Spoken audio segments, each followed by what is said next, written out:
కూడి వచ్చిన మీ అందరికీ ప్రభువైన యేసుక్రీస్తు నామములో నా హృదయపూర్వకమైన వందనాలు.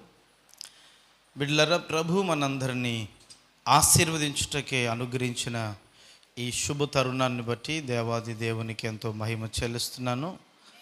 మనలను ప్రభు ఆశీర్వదించుటకే సంఘముగా మనలను సహవాసముగా కూడి రమ్మన్నాడు. ఆమెన్. సహవాసముగా కూడి రావటం అది గొప్ప ఆశీర్వాదం. దేవుడు అప్పుడే ఒక వ్యక్తిని ఆశీర్వదిస్తాడు. మనల్ని ఆశీర్వదించడానికి దేవుడు మనల్ని పిలిచాడు. ఆమెన్. హల్లెలూయా. బైబిల్ చెప్తుంది, మీరు ఆశీర్వాదానికి వారసులు అవ్వడానికే పిలువబడ్డారు. ఎందుకంటే దేవుడు అనేవాడు సకల ఆశీర్వాదాలకు కారణభూతుడు. కనుక దేవుడు సకల ఆశీర్వాదాలకు ఆయనే కారణభూతుడు కనుక ఆయన మనలను ఆ ఆశీర్వాదములో పాలిపంపులు పొందడానికి పిలిచాడు. ఆమెన్. దేవుని ఆశీర్వాదములో మనిషి పాలిపంపులు పొందాలి. ఇది దేవుని ఆశ. ఆమెన్. ఎంతమందికి సంతోషంగా ఉంది? దేవుడు ఆశపడ్డాడు నిన్ను ఆయన ఆశీర్వాదంలో పాలిభాగస్తుడిని చేసుకోవడానికి. మీకు విషయం అర్థమవుతుందా? నిన్ను పార్ట్నర్గా చేసుకుంటున్నాడు. ఏ విషయంలో? ఆయన ఆశీర్వాదంలో నిన్ను పాలిభాగస్తునిగా చేస్తున్నాడు. ఆమెన్. హల్లెలూయా. కనుక దేవుడు ఆయన ఆస్తిలో వాటా ఇస్తున్నప్పుడు ఎంత సంతోషంగా ఉంటుంది మనకి. మన తండ్రి లేదా మన తాత లేదా మన పూర్వీకుల ఆస్తుల్లో వాటా వస్తే సంతోషం వస్తుంది కదా. అయితే దేవుడే తన ఆస్తిలో వాటా ఇస్తున్నాడు మనకి.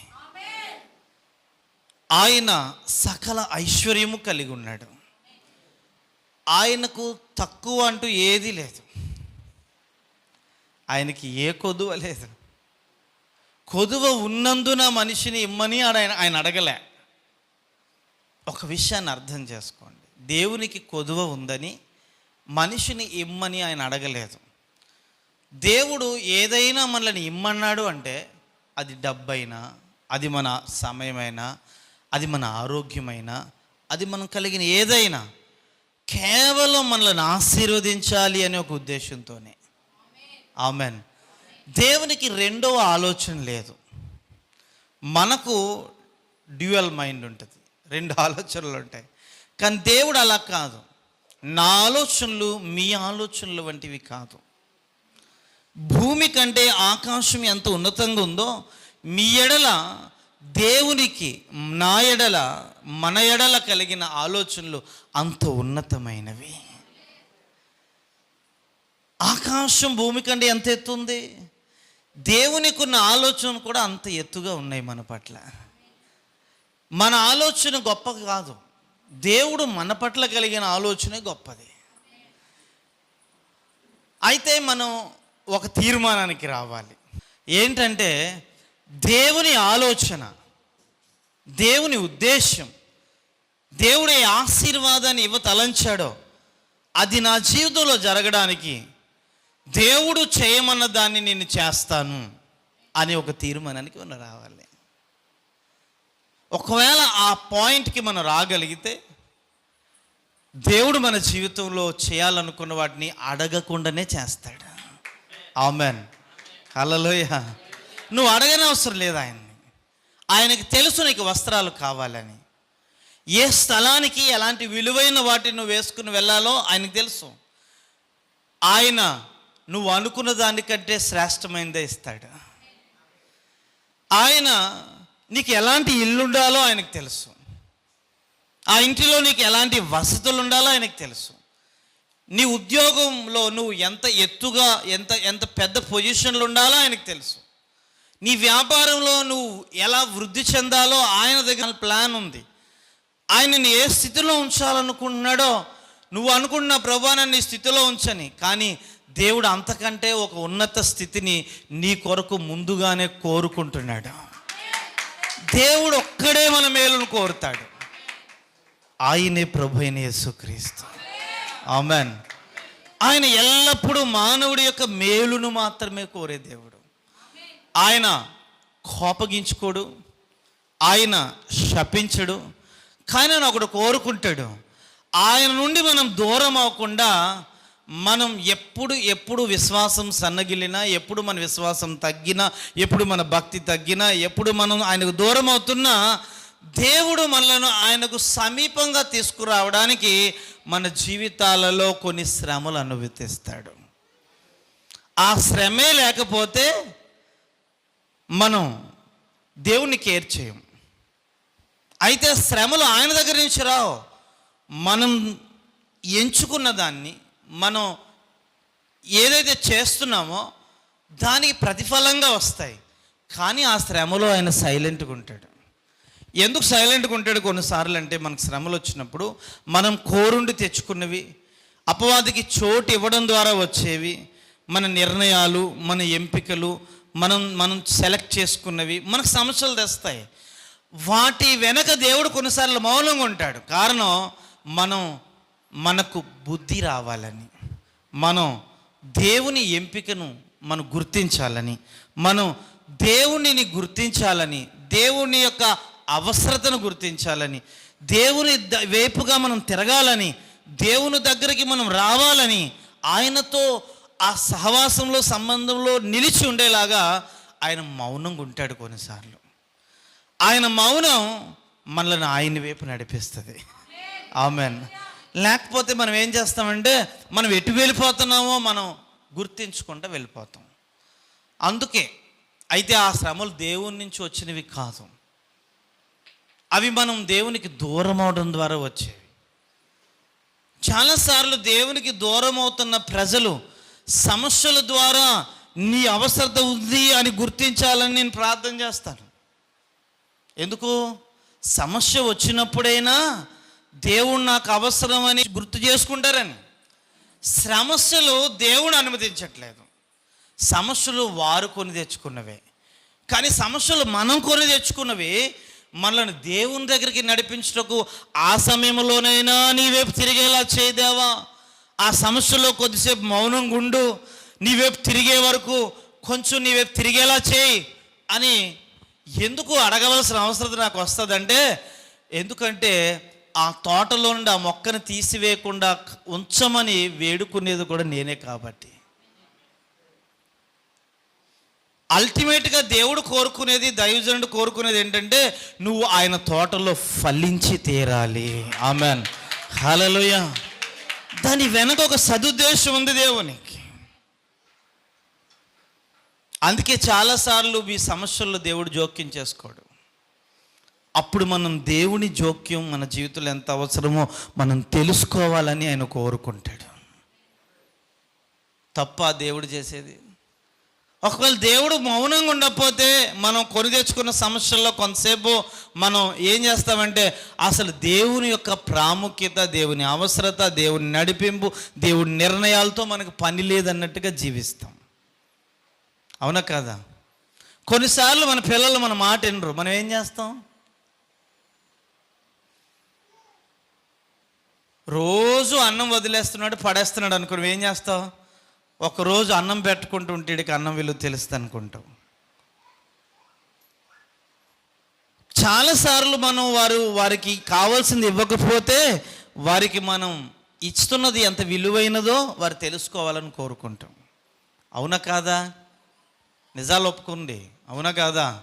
అవుననో కాదనో చెప్పండి కదా. దేవుడు కూడా చాలాసార్లు సైలెంట్గా ఉంటాడు.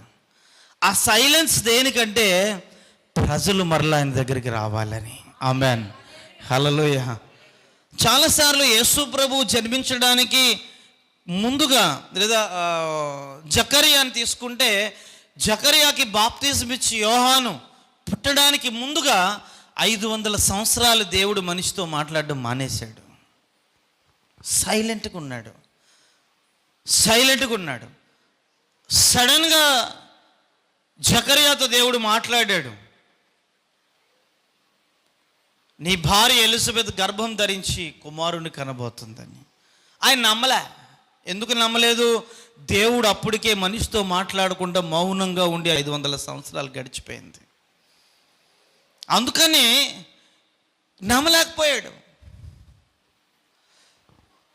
దేవుడు మనిషితో మాట్లాడకుండా ఎందుకున్నాడు అని అంటే, దేవుని యొక్క స్వరాన్ని గుర్తించేటువంటి స్థితిలో మనిషి లేడు. అందుకని చాలాసార్లు దేవుని యొక్క విలువ మనకు తెలిసేలా దేవుడు కూడా చేస్తాడు. ఆమెన్, హల్లెలూయా. అది మన మేలుకే కానీ కీడుకి కాదు. అందుకని దేవుడు ఏమన్నాడంటే మనం ఒక తీర్మానంలోకి రావాలి. చూడండి, ఒక మాట చెప్తాను. ఎప్పుడు యేసుని నమ్మిన ప్రజల్లో 100% ఆసక్తి కలిగి ఉండరు.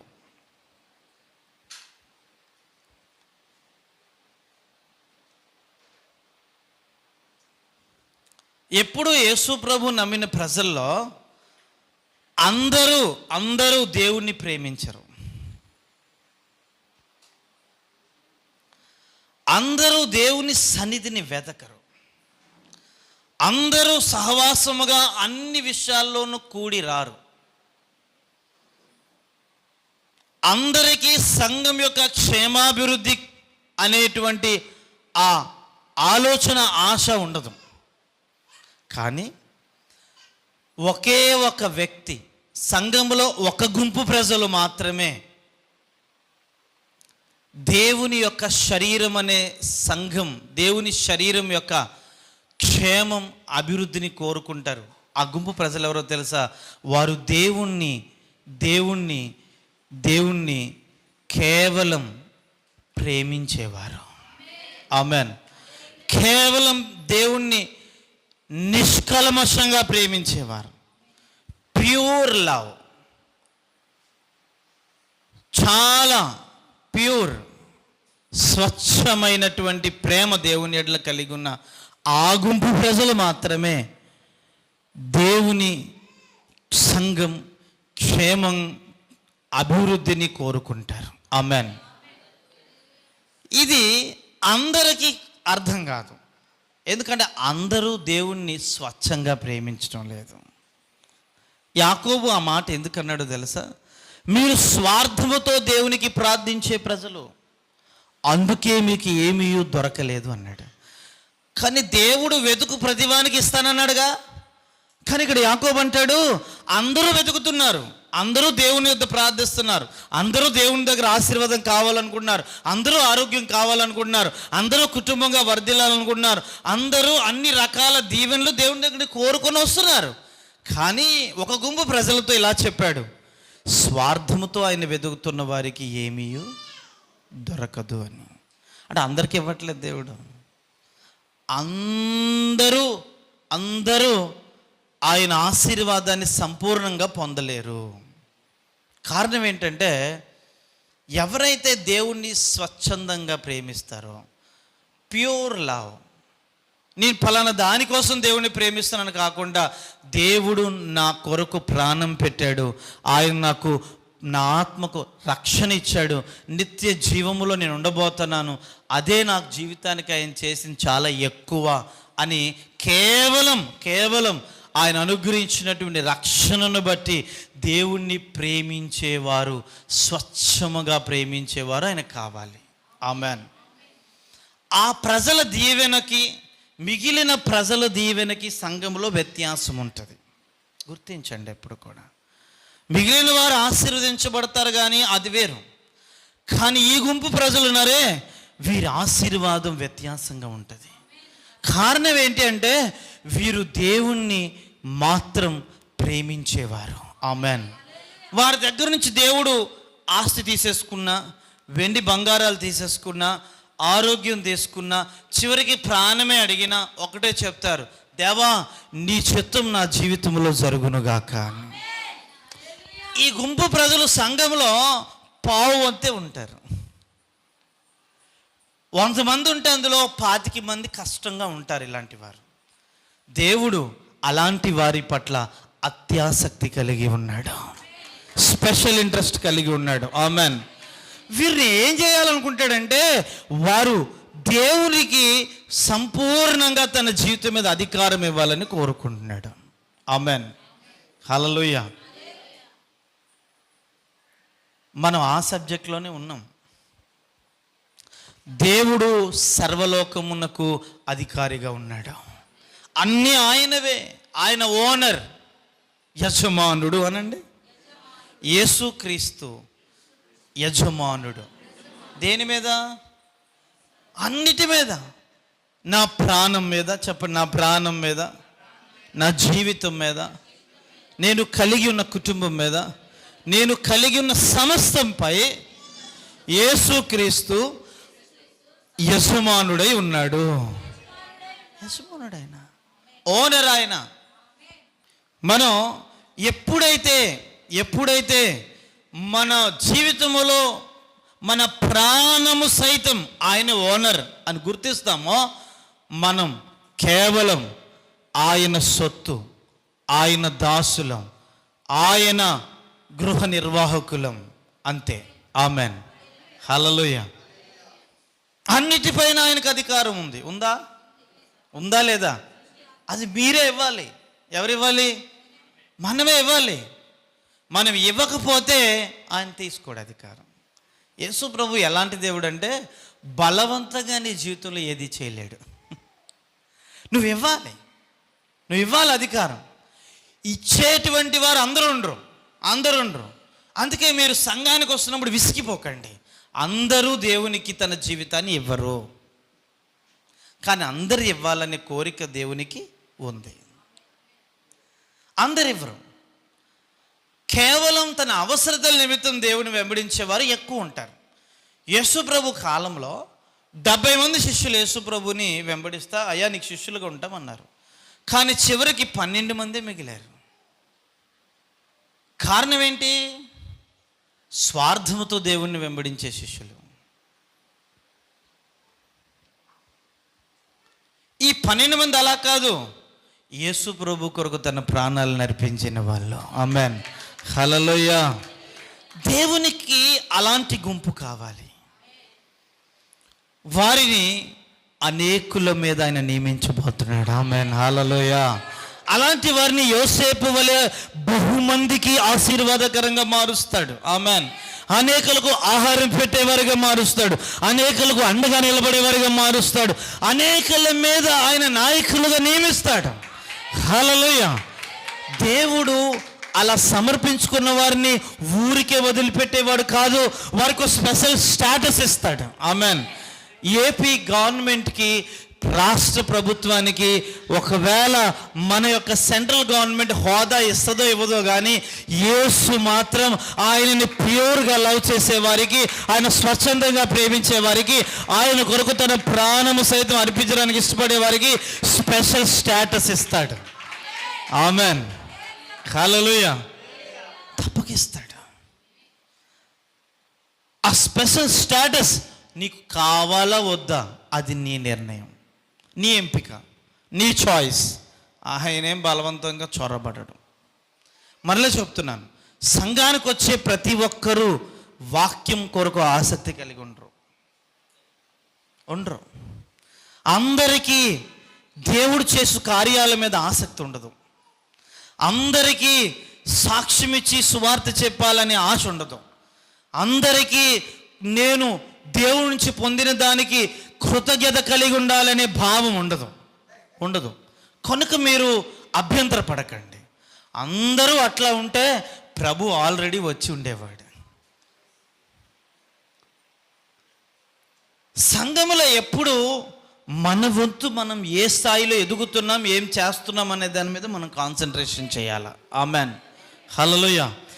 నీవు, నీ కుటుంబము యెహోవాని సేవించేలా నువ్వు చూసుకోవాలి. ఆమెన్, హల్లెలూయా. అప్పుడు నీ కుటుంబం మరొక 10 కుటుంబాలకి దీవెనగా దేవుడే మారుస్తాడు. నీకు కావలసిన సామర్థ్యం ఆయన ఇస్తాడు, ఆర్థిక దీవెన ఆయన ఇస్తాడు, ఆయన వాక్చాతుర్యం ఇస్తాడు, ప్రార్థనా శక్తిని ఇస్తాడు, కృపా వరాలు ఇస్తాడు. నీ జీవితాన్ని ఏ విధముగా అలంకరిస్తే నువ్వు దీవెనకరంగా ఉండగలవో, ఆత్మ సంబంధమైన ప్రతి అలంకరణ దేవుడు నీకు అనుగ్రహిస్తాడు. ఎప్పుడు నువ్వు తీర్మానం కిందకి రావాలి. ఏంటది? నేను దేవుణ్ణి కేవలం నిత్య జీవం నిమిత్తం ప్రేమిస్తాను. అతను ఏమి ఇచ్చినా ప్రేమిస్తాను, ఏమి ఇవ్వకపోయినా ప్రేమిస్తాను. ఆమెన్. ఈ భూమి మీద నేను ఉండేది కొంతకాలమే. నేను ఇక్కడ శాశ్వతంగా ఉండబోట్లేదు, నాకంటూ ఒక శాశ్వతమైనటువంటి ఇల్లు దేవుడు ఏర్పాటు చేసి ఉంచాడు. ఆమెన్, హల్లెలూయా. ఏదైనా నాకు ఇచ్చాడా, అది దేవుని మహిమ కోసమే ఇస్తున్నాడు. ఆమెన్, హల్లెలూయా. నేను ఎంత నమ్మకంగా ఉంటానో అన్ని బాధ్యతలు నాకు ఇస్తాడు. అంతే.